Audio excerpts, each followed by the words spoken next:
Drugs free నగరంగా హైదరాబాద్ చెప్పడానికి చాలా సింపుల్, కానీ లక్ష్యం సాధించాలంటే మాత్రం చాలా కసరత్తు చేయాల్సి ఉంటుంది.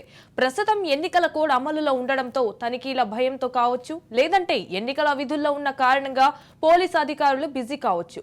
కొద్ది రోజులుగా డ్రగ్స్ గురించి వార్తలు తక్కువగా వినిపిస్తున్నాయి. అలా అని డ్రగ్స్ వినియోగం లేదనుకుంటే పొరపాటే. ప్రస్తుతం పోలింగ్ ప్రక్రియ ముగిసింది. సో తిరిగి డ్రగ్స్ నిరోధానికి సర్కారు కఠిన నిర్ణయాలను అమలు చేయడానికి సిద్ధమవుతోంది. డ్రగ్స్ రాకెట్లో కీలకంగా వ్యవహరించిన అందరిపైన గురిపెడుతున్నారు పోలీసులు. గతంలో విచ్చలవిడిగా డ్రగ్స్ అమ్మినట్లు వెలగపూడి రఘుతేజపై ఆరోపణలు ఉన్నాయి. అతను ప్రస్తుతం బెంగళూరుకు మకాం మార్చేశాడు. మాదక ద్రవ్యాల ముఠాలతో తన లింక్స్ ఇంకా కొనసాగిస్తున్నాడని అధికారులు అనుమానిస్తున్నారు. పోలీసులు, రాజకీయ, మీడియా వర్గాలతో సన్నిహితంగా మెలిగి యథేచ్ఛగా డ్రగ్స్ విక్రయించిన రఘుతేజ అప్పట్లో పెద్ద సంచలనం. కోట్లాది రూపాయలు సంపాదించిన అతను అందుకు ఎంచుకున్న మార్గం మాత్రం కబ్జాలు, మోసాలు, మాదక ద్రవ్యాల విక్రయాలు. తర్వాత పోలీసుల ఒత్తిడి పెరగడంతో తన సామ్రాజ్యాన్ని బెంగళూరుకు తరలించాడు. బెంగళూరులో ఉంటున్న హైదరాబాద్లో తన ర్యాకెట్ను నడిపేస్తున్నాడు.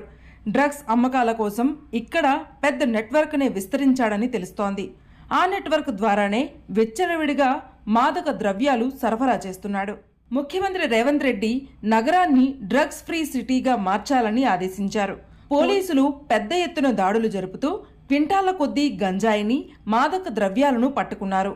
అదే సమయంలో రాడిసన్ హోటల్లో డ్రగ్స్ పార్టీ జరగడం, పోలీసులు దాడి చేసి అతన్ని పట్టుకోవడం, ఎంత కట్టుదిట్టంగా ప్రయత్నాలు చేసినా ఫలితం లేకుండా పోతోందని తేలింది. దీని వెనుక డ్రగ్స్ దందాలో ఆరితేరిన రఘుహస్తం ఉందని తేలిపోయింది.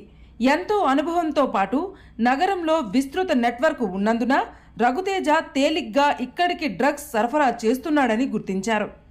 నైజీరియన్ నెట్వర్క్తో రాజధానిలో నడిపిస్తున్న కొకైన్ మాఫియా సూత్రధారి కూడా రఘునే అని అనుమానిస్తున్నారు.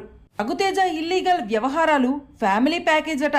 రఘు దందాను ఆర్గనైజ్ చేయడంలో మిస్టర్ అండ్ మిసెస్ ఇద్దరు పార్ట్నర్స్ అని బాధితుల మాట. అక్రమ వ్యవహారాలు బయటకు రాకుండా కొద్దిమంది అధికారులకు విలువైన బహుమతులు చేరుతుంటాయి. సిటీలో ఏ పబ్కు కావాలన్నా ఎనీ టైం ఫ్రీ ఎంట్రీ. పరిచయాలు అంటే ఓ రేంజ్లో ఉంటాయి. ఎవరికైనా ఫోన్ చేసి ఇట్లే మాట్లాడేస్తారు. రఘుతేజ అంటే అమాయకుడు. డ్రైవింగ్ ఫుడ్ కోర్టు పెట్టుకుని నడిపించుకునే ఒక సాధారణ వ్యక్తిలా కనిపిస్తాడు. కానీ లోపల ఉన్న వ్యక్తి మరోలా ఉంటాడు. ఫ్లైట్లో గోవాకు వెళ్లడం, బస్సులో తిరిగి రావడం వెనుక మర్మమేంటి? ఎవరెవరికి డ్రగ్స్ సప్లై చేస్తున్నాడో రహస్య చిట్టా ఏంటో ఇంకా బయటపడాల్సి ఉంది.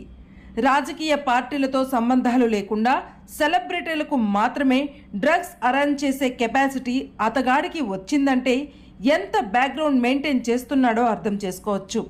ఈయన దందా గురించి తెలిసినా కొంతమంది పోలీసులు, పొలిటీషియన్స్, కొన్ని మీడియా సంస్థలకు నెల నెల మామూలు వెళ్తుండటంతో ఎవరూ బయటకు చెప్పడం లేదు.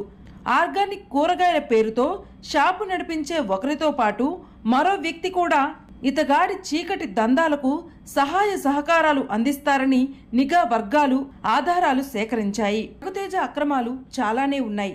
ఫుడ్ కోర్ట్లో ఇన్వెస్ట్ చేస్తే ప్రాఫిట్ ఇస్తానని చెప్పి ఇద్దరి నుంచి భారీగా డబ్బు తీసుకొని మోసం చేశాడు. గచ్చిబౌలికి చెందిన ఠాగూర్ ప్రసాద్ మోటూరికి 2021లో ఓ కామన్ ఫ్రెండ్ ద్వారా వెలగపూడి శ్రీనివాస్, అతని కొడుకు రఘుతేజ పరిచయమయ్యారు. వీరిద్దరూ ప్రసాద్కు ఇన్ఫినిటీ డ్రైవ్-ఇన్ ఫుడ్ కోర్టు పెడుతున్నామని, ఇందులో ఇన్వెస్ట్ చేయాలని, 5% ప్రాఫిట్ ఇస్తామని చెప్పారు. అందుకు ఎంఓయూ కూడా కుదుర్చుకున్నారు. ఆ తర్వాత ప్రసాద్ 75 లక్షలు శ్రీనివాస్కు ట్రాన్స్ఫర్ చేశాడు. అనంతరం తండ్రి కొడుకులు ఎలాంటి ప్రాఫిట్ను ప్రసాద్కు ఇవ్వడం లేదు. తనకు రెవెన్యూ డాక్యుమెంట్లు, ప్రాఫిట్ ఇవ్వాలని ప్రసాద్ అడగ్గా 2022 డిసెంబర్లో 10 లక్షలు ట్రాన్స్ఫర్ చేశారు. మిగిలిన డబ్బులు కూడా ఇవ్వాలని అడగ్గా బెదిరింపులకు పాల్పడుతున్నారు. దీంతో ప్రసాద్ తనను చీటింగ్ చేసిన తండ్రి కొడుకులపై గచ్చిబౌలి పోలీసులకు కంప్లైంట్ చేశారు. ఫుడ్ కోర్టు పేరుతో రఘుతేజ, శ్రీనివాస్ పెద్ద మొత్తంలో డబ్బులు తీసుకుని మోసం చేసినట్లు కళ్యాణ్ చక్రవర్తి గచ్చిబౌలి పోలీసులకు ఫిర్యాదు చేశారు. రఘుతేజ అక్రమాలపై పోలీసులు ప్రత్యేక దృష్టి నిలిపితే చాలా అంశాలు వెలుగులోకి వచ్చే అవకాశం ఉంది. తాను నడుపుతున్న చీకటి దందాలు వెలుగులోకి వస్తాయి. ఇప్పటికే చాలా ఆధారాలు ఉన్నా తాను స్వేచ్ఛగా సొసైటీలో తిరుగుతుండటం చీకటి దందాల్లో ఉన్నవారికి భరోసా ఇచ్చినట్లే అవుతోంది.